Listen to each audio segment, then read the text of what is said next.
Bismillahirrahmanirrahim. Mohon izin Bapak Ibu, sebelum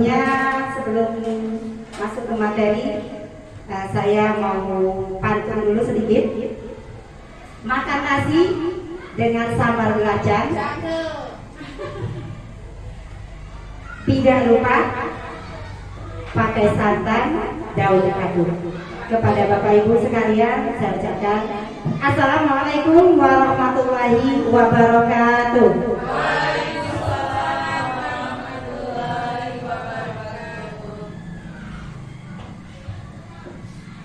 Yang terhormat Ibu Kepala Sekolah SD Negeri 5 Kota Pagaralam beserta Bapak Ibu Guru SD Negeri 5 Kota Pagaralam yang saya muliakan.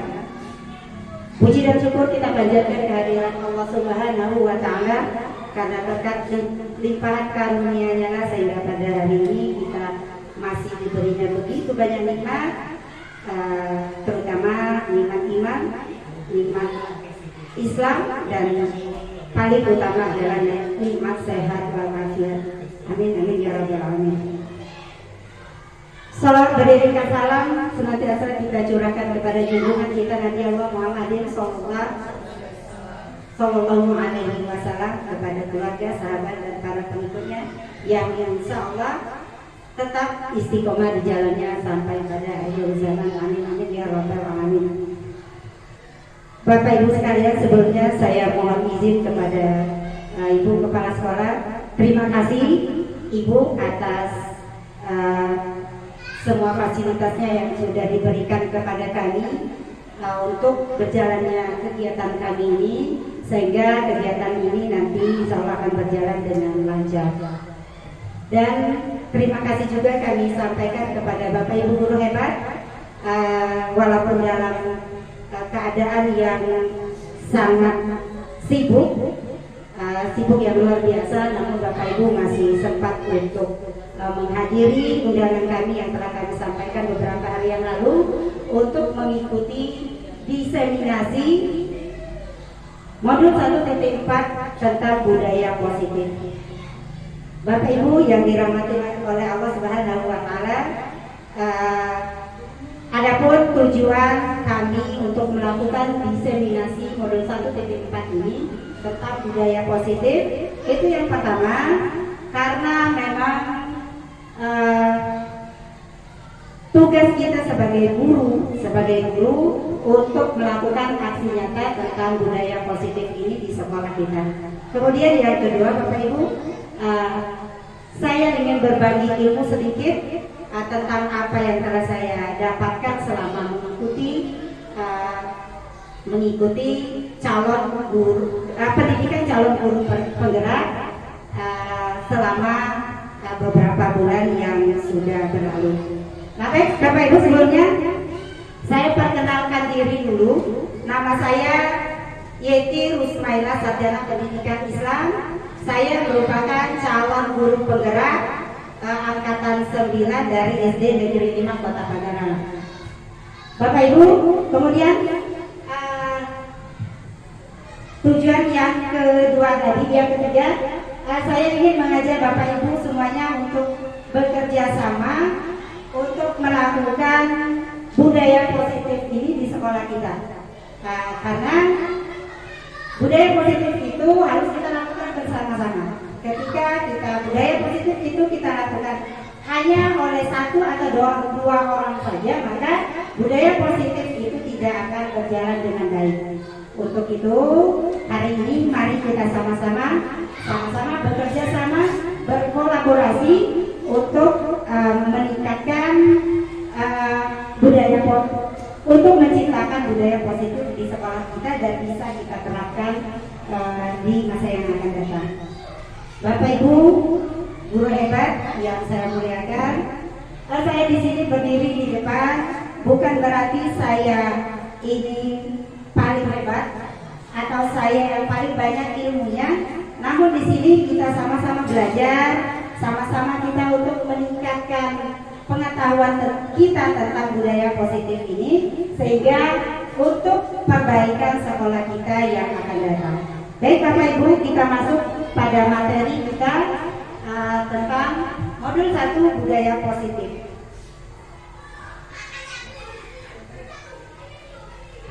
Bapak Ibu bisa dilihat di layar. Yang pertama ada konsep inti budaya positif. Nah, konsep inti budaya positif ini ada 8. Yang pertama itu perubahan paradigma belajar. Kemudian yang kedua ada disiplin positif. Yang ketiga nilai-nilai kebajikan.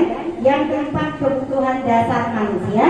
Yang kelima motivasi perilaku manusia. Yang keenam posisi kontrol guru.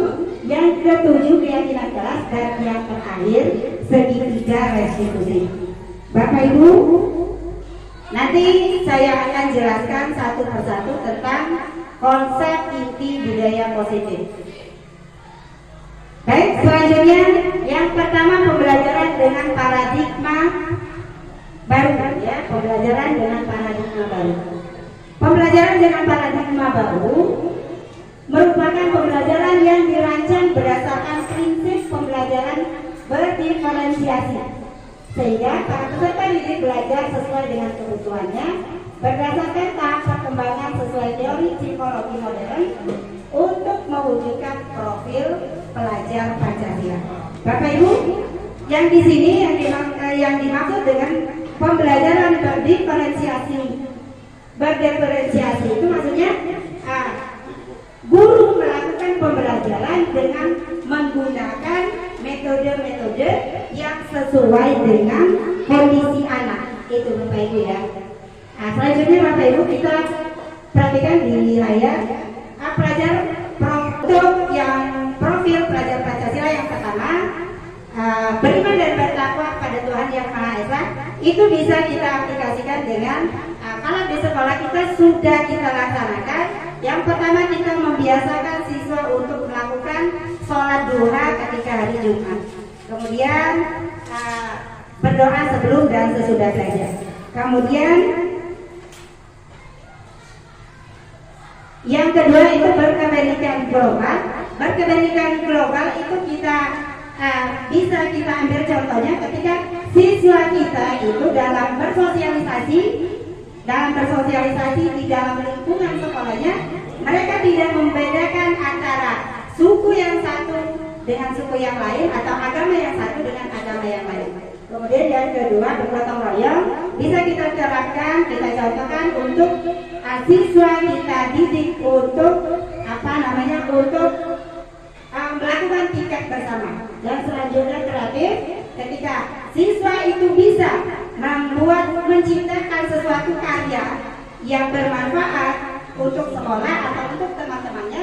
Seperti contoh di tempat kita, siswa bisa membuat hiasan dinding seperti yang di sini ya. Itu termasuk kreatif. Kemudian selanjutnya bernalar kritis.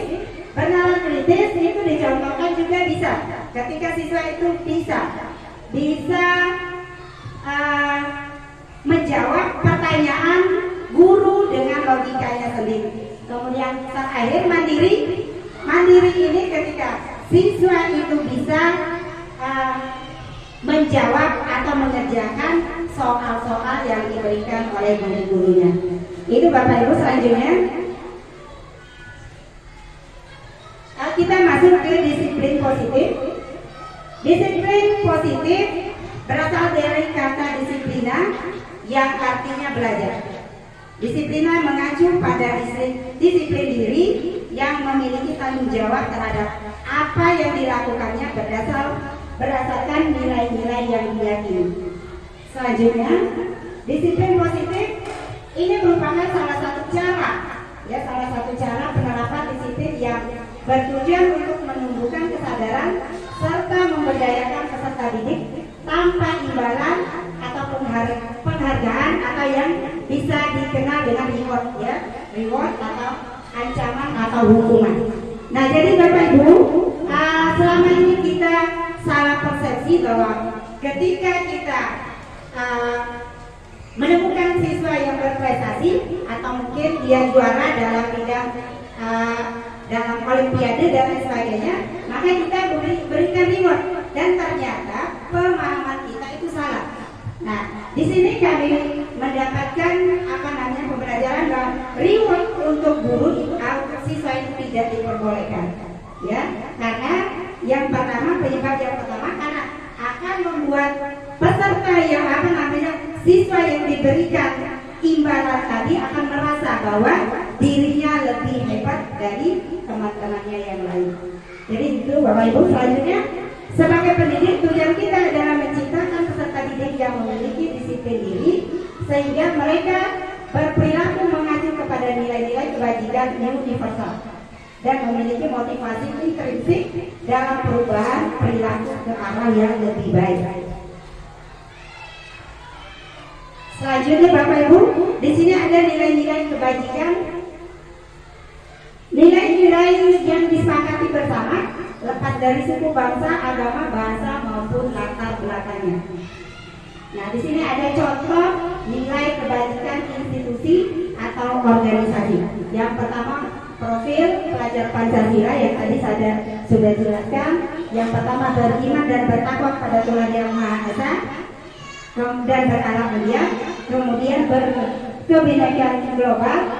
Selanjutnya gotong royong, kreatif, dan bernalar kritis. Bernalar kritis, Selanjutnya Ibu Primary Youth Program atau PYP, ya. Di sini tentang toleransi, rasa hormat, integritas, mandiri, menghargai, antusias, empati, keingintahuan, kreativitas, kerjasama, percaya diri, dan komitmen. Selanjutnya Bapak Ibu, keterampilan hidup atau life skill. Hal ini dapat dilakukan dengan dapat dipercaya, lurus hati, pendengar yang aktif, tidak merendahkan orang lain, dan memberikan yang terbaik bagi siswanya. Nah, selanjutnya Bapak Ibu, manusia itu ada kebutuhan dasarnya Bapak Ibu. Kebutuhan dasar manusia itu merupakan segala sesuatu yang kita lakukan untuk mendapatkan apa yang kita inginkan. Seluruh tindakan yang kita lakukan memiliki tujuan tertentu dan semua usaha terbaik yang kita lakukan adalah dalam rangka agar kebutuhan dasar kita terpenuhi dengan baik. Di sini dapat kita lihat ada 5 kebutuhan dasar atau kebutuhan pokok manusia Bapak Ibu. Yang pertama itu kebutuhan untuk bertahan hidup, yang kedua kasih sayang dan rasa diterima, yang ketiga penguasaan, yang keempat kebebasan atau kesenangan. Nah, untuk kebutuhan bertahan hidup itu dengan terpenuhinya yang pertama itu makanan, kemudian pakaian, tempat tinggal, keamanan dan kesehatan. Itu kebutuhan manusia untuk bertahan hidup. Selanjutnya Bapak Ibu, kasih sayang dan rasa diterima. Nah, kasih sayang dan rasa diterima, yang pertama rasa dipedulikan, kemudian berbagi, kerjasama, menjadi bagian dalam kelompok. Itu. Selanjutnya kebutuhan penguasaan. Kebutuhan penguasaan ini terdiri dari harga diri, keinginan untuk dianggap memimpin, kemudian berprestasi, diakui dan didengarkan. Jadi demikian juga dengan siswa, bukan hanya kita saja yang harus didengarkan. Kalau kita ngajar, kita harus didengarkan selalu oleh siswa, dan kita pun harus mendengarkan apa yang dikeluhkan oleh siswa, apa yang diinginkan oleh siswa kita itu sendiri. Selanjutnya Bapak Ibu, kebutuhan dasar manusia yang keempat tentang kebutuhan kebebasan. Nah, di sini yang dibutuhkan tentang mandiri, memiliki pilihan, mencoba hal baru, mampu mengalihkan arah diri. Dan selanjutnya Bapak Ibu tentang 5 kebutuhan dasar manusia yang kelima, kesenangan. Kesenangan yang dimaksud di sini adalah kesenangan dalam bermain, yaitu untuk siswa tentunya. Kemudian kesenangan ketika ada humor, ya. Kemudian antusiasme dan tertawa. Jadi Bapak Ibu, siswa kita itu memang untuk meningkatkan gairah belajarnya, memang mereka dibutuhkan untuk suasana yang seperti ini ya. Kalau belajar jangan selalu menonton yang tadi, seperti yang tadi belajar yang menggunakan pembelajaran berdiferensiasi, bahwa guru itu harus menggunakan pembelajaran atau metode-metode yang memang sesuai dengan bakat dan minat siswa itu sendiri. Mungkin bisa kita ajak mereka keluar, atau mungkin dengan menggunakan layar yang sekarang kita gunakan, dengan cara pembelajaran itu dibuat dengan cara bernyanyi, itu juga lebih menyenangkan bagi siswa kita, Bapak Ibu. Selanjutnya Bapak Ibu, di sini ada motivasi perilaku manusia. Motivasi perilaku manusia itu terdiri dari 3. Yang pertama, untuk menghindari ketidaknyamanan atau hukuman. Yang kedua, untuk mendapatkan imbalan atau penghargaan dari orang lain. Kemudian yang ketiga, untuk menjadi orang yang mereka inginkan dan menghargai diri sendiri dengan nilai-nilai yang mereka percaya. Selanjutnya Bapak Ibu, di sini ada hukuman ya. Ternyata Bapak Ibu, selama ini persepsi kita itu salah. Ketika kita dalam kegiatan belajar mengajar atau dalam suasana sekolah di kompleks sekolah, ketika ada siswa yang bersalah, tentu kita menghukum siswa dengan tujuan untuk mendisiplinkan siswa. Dan ternyata menghukum itu untuk mendisiplinkan siswa itu merupakan perbuatan yang keliru, Bapak Ibu. Jadi tidak boleh kita menghukum siswa, namun kita alihkan dengan nanti ada masuk ke untuk mendisiplinkan siswa itu ada dengan 3 hal-hal ya. Nanti masuk ke restitusi, segitiga restitusi. Nah, jadi kita lanjutkan dulu yang konsekuensinya. Konsekuensi itu harus terencana, Bapak Ibu. Ketika memberikan konsekuensi terhadap siswa itu harus terencana, harus disepakati sesuai dengan peraturan sekolah. Nah, nanti saya akan jelaskan juga dengan disiplin siswa ya. Kemudian murid tetap dibuat tidak nyaman. Kemudian sikap guru selalu memonitor siswa.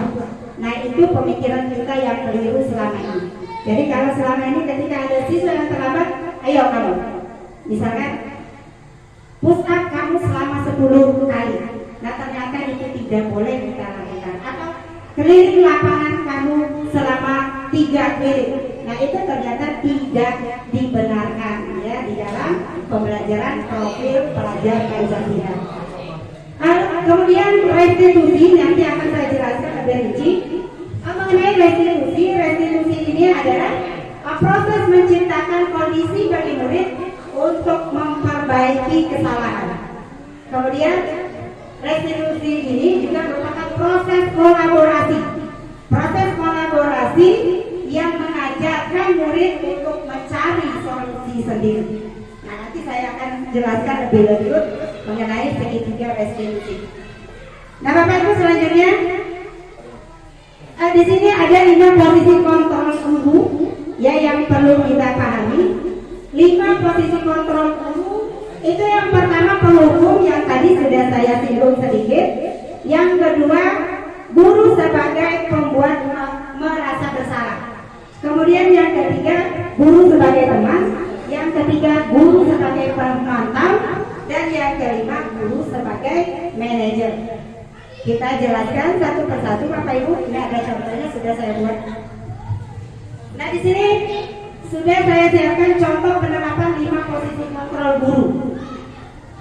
Di sini saya buat temanya siswa tidak memakai atribut lengkap saat upacara bendera. Jadi yang pertama tentang guru sebagai penghukum. Nah, ini Bapak Ibu. Contohnya hormat pada bendera selama 1 jam. Itu bagi siswa yang tidak memakai atribut lengkap. Kemudian yang kedua, guru sebagai pembuat merasa bersalah. Nah, jadi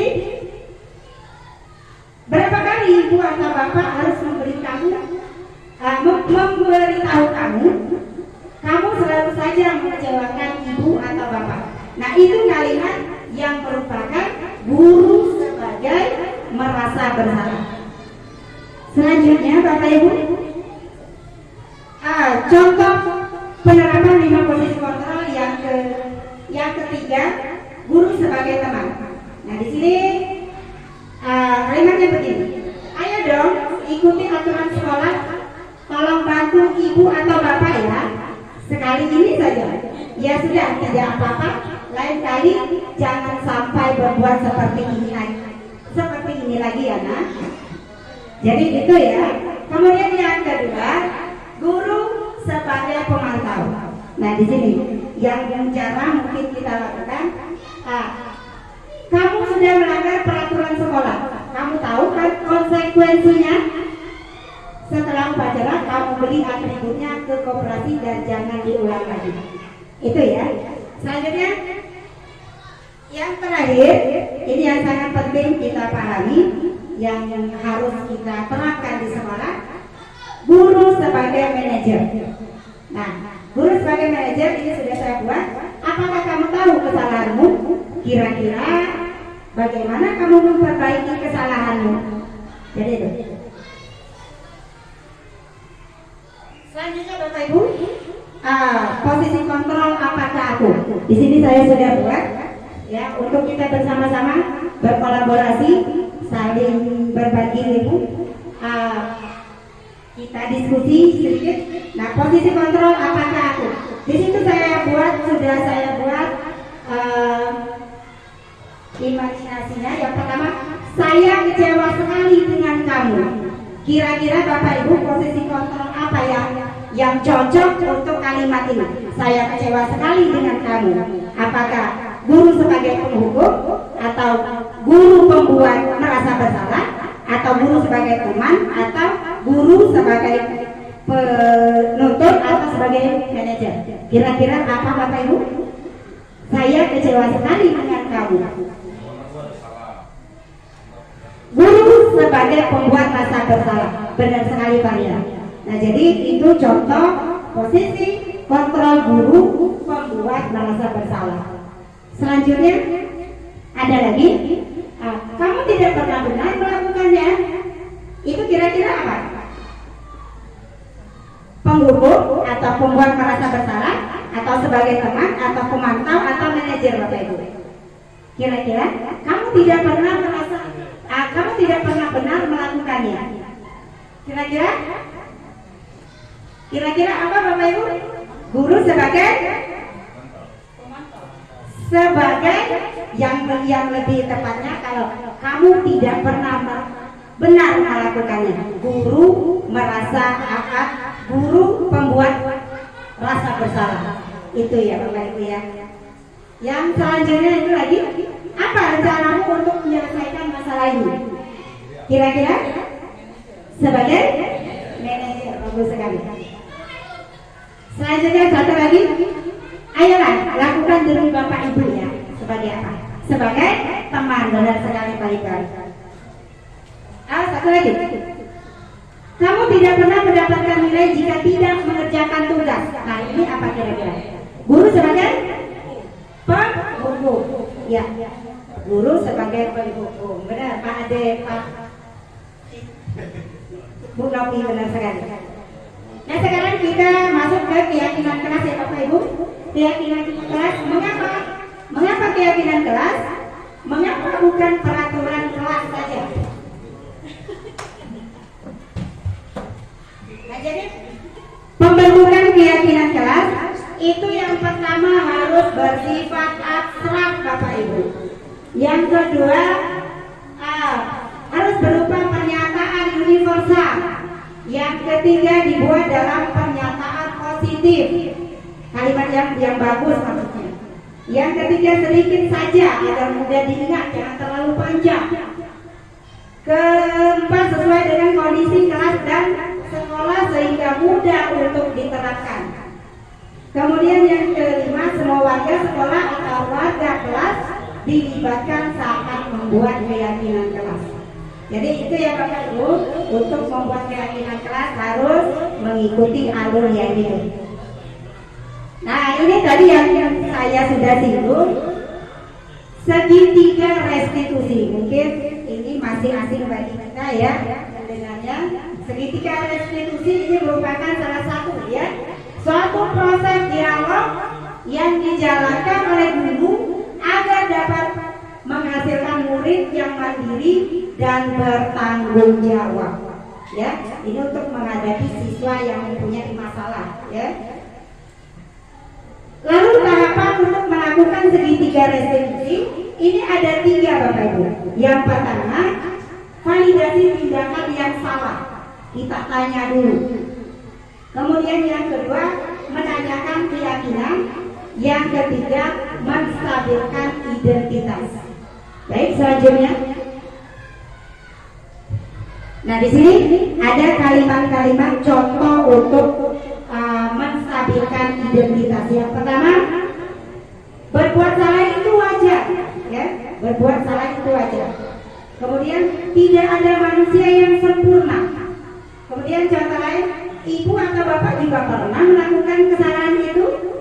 Kemudian ibu bapak tidak mau mencari siapa yang salah, siapa juga yang benar. Yang terakhir, kamu berhak merasa begitu.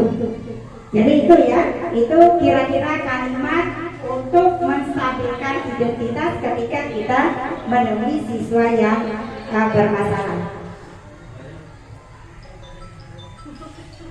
Kemudian setelah langkah selanjutnya dalam segitiga restitusi, yang pertama kalimat kira-kira yang kita ucapkan, kamu pasti punya alasan mengapa melakukan hal itu.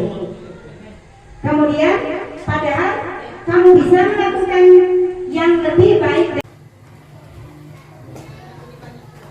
Selanjutnya Bapak Ibu tentang menanyakan keyakinan. Yang pertama itu kira-kira apa keyakinan kelas yang sudah kita buat. Kemudian nilai-nilai apa yang telah disepakati bersama. Selanjutnya seperti apa gambaran sebuah kelas yang ideal menurut kamu. Ada saja kamu ingin menjadi orang yang seperti apa. Nah, jadi Bapak Ibu, sekarang kita masuk ke penutup. Dalam penerapan program disiplin positif, hendaknya guru memiliki standar kepribadian profesional dan sosial yang baik, di mana guru mampu merefleksikan dirinya dalam posisi kontrol saat ini. Bagaimana penjelasan dirinya sebagai among atau manajer yang menuntun murid-muridnya menjadi insan yang mandiri, merdeka, dan bertanggung jawab. Standar nasional pendidikan. Nah, demikian saja Bapak Ibu pemaparan diseminasi saya pada hari ini. Lebih dan kurang saya mohon maaf. Bila fisabilillah, astagfirullah khairat. Wassalamualaikum warahmatullahi wabarakatuh. Waalaikumsalam warahmatullahi wabarakatuh. Anak soleh siap, anak siap soleh. Anak-anakku sekalian, nah pada hari ini kita akan membentuk suatu keyakinan kelas ya. Keyakinan kelas itu adalah salah satu disiplin positif yang bisa kita terapkan dalam membangun budaya positif ya. Tujuannya untuk apa? Biar pembelajaran itu lebih bisa belajar dengan maksimal. Nah, nanti akan kita buat keyakinan kelas sama-sama. Perhatikan dulu. Nah, yang pertama kita membuat peraturan kelas negatif dulu ya. Jadi peraturan kelas negatif, kalau sekarang ini ada peraturan kelas ya, dilarang membuang sampah sembarangan, dilarang terlambat misalnya. Nah, kita buat dulu peraturan kelas negatif, lalu nanti kita rubah dengan peraturan kelas yang positif atau kalimat positif. Lalu nanti kita rubah lagi dengan nilai kebajikannya. Ya, yang pertama untuk peraturan kelas, coba kira-kira apa peraturan kelas itu yang pertama? Yang pertama menjaga kebersihan. Yang kedua apa? Yang kedua tidak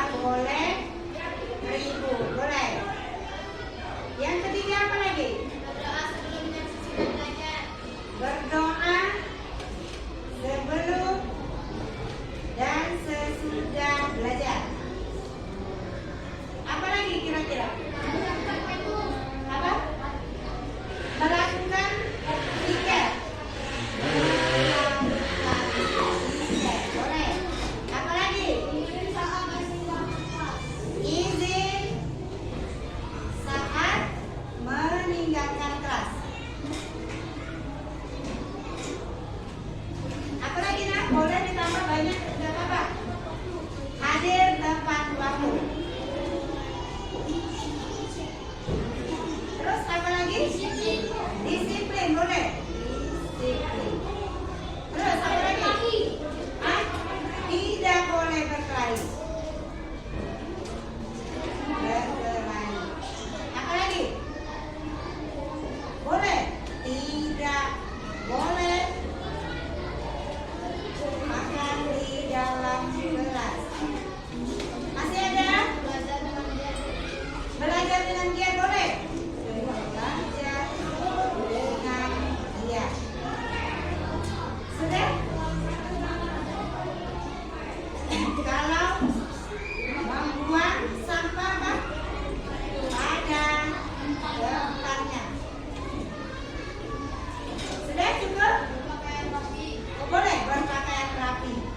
Berpakaian rapi. Sudah? Apa lagi cukup? Berarti ada berapa? Mengerjakan PR boleh? Mengerjakan PR.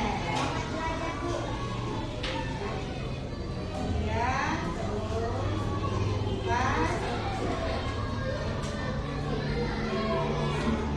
coba, kita sudah mendapatkan kesepakatan kelas, peraturan kelas yang negatif, lalu kita rubah pada kalimat positif ya. Perhatikan anak soleh. Siap. Anak siap. Soleh. Nah yang tadi peraturan kelas negatif sudah kita temukan. Sekarang kita rubah menjadi kalimat positif. Nah, yang pertama tadi menjaga kebersihan ya. Menjaga kebersihan itu sudah kalimat positif atau negatif itu? Menjaga kebersihan sudah positif atau negatif? Positif ya, sudah bagus. Menjaga kebersihan. Jadi itu kesepakatan kelas kita yang pertama. Kemudian yang kedua, 3 ribut. Nah, kalau 3 ribut itu positif apa negatif? Negatif. Kita ganti dengan bukan. Maksudnya tuh kalau 3 ribut, kalau yang tadi seperti yang satu tadi menjaga kebersihan, itu sudah positif ya, kita harus menjaga kebersihan. Kalau 3 ribut, apa? Kita ganti dengan kalimat yang positifnya, belajar dengan tenang atau dengan tertib. Dengan tertib. Kalau berdoa sebelum dan sesudah belajar, itu sudah positif, sudah bagus atau belum maksudnya? Sudah positif atau negatif? Sudah positif ya, berdoa sebelum belajar. Sebelum dan sesudah ya.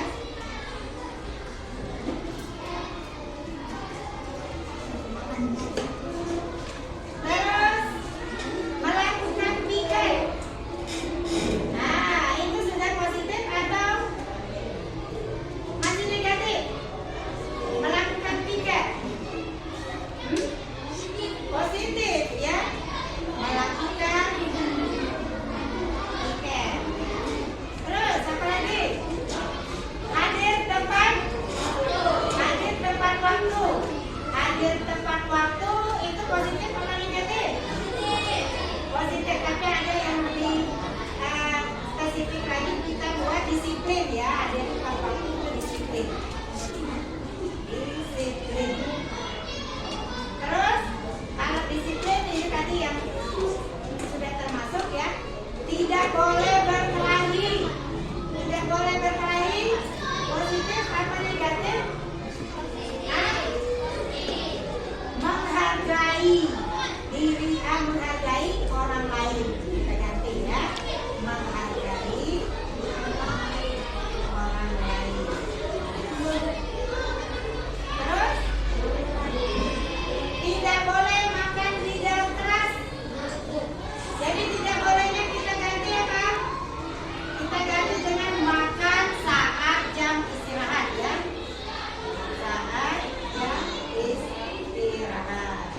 adalah rekan kerja dari Ibu Yeti Rusmaila SPDI.